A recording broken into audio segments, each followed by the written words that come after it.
Hello guys, welcome back to this channel. In this video, I'm going to show you how to follow your favorite artists in Spotify.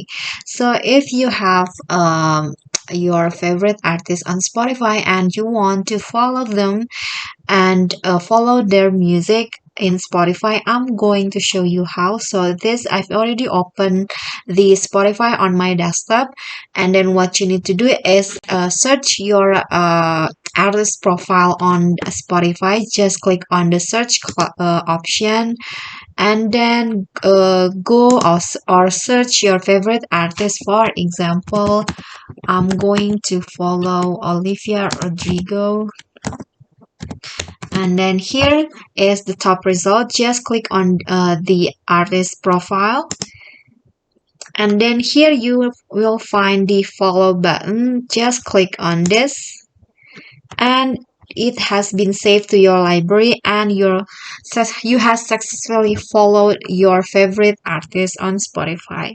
Okay, so thank you guys for watching. That's it from me. If you got any question, feel free to drop it in the comment, and don't forget to like the video, leave a comment, and subscribe our channel. See you on the next tutorial. Bye.